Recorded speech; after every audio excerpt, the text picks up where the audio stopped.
Pemerintah Provinsi Sulawesi Selatan menyiapkan anggaran awal sebesar 100 miliar rupiah untuk pembangunan jembatan kembar Barombong di tahun anggaran 2027.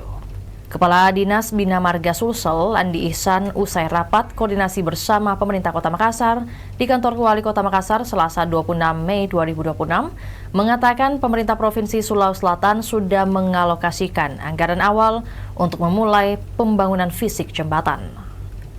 Menurutnya, anggaran tersebut menjadi bentuk keseriusan pemerintah provinsi untuk melanjutkan proyek strategis tersebut. Saat ini pihaknya fokus pada penguatan administrasi dan proses redesain pembangunan jembatan. Sebelumnya, Dinas Bina Marga Sulawesi Selatan telah mengajukan surat permohonan pinjam pakai lahan kepada pemerintah Kota Makassar.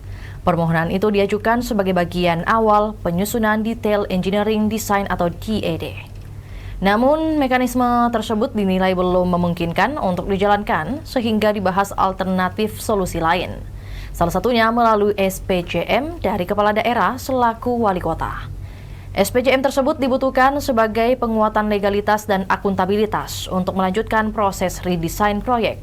Wali Kota Makassar, Munafri Arifudin, menegaskan pembangunan jembatan kembar Barombong menjadi proyek penting untuk mengurai kemacetan yang selama ini terjadi di kawasan selatan Makassar.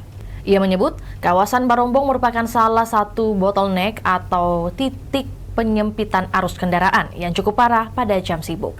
Pemkot Makassar juga menargetkan proses pembebasan lahan rampung pada Juni 2026. Munafri memastikan seluruh lahan yang dibutuhkan akan berada dalam kondisi clear and clean sebelum pembangunan fisik dimulai. Seperti penyediaan lahan baik di sisi kawasan GMTD maupun wilayah Barombong saat ini terus berjalan melalui dinas teknis terkait. Itulah tadi berita Hot News kita pada hari ini. Saksikan berita Hot News lainnya hanya di kanal YouTube dan Facebook Tribun Timur. Download Tribun X sekarang.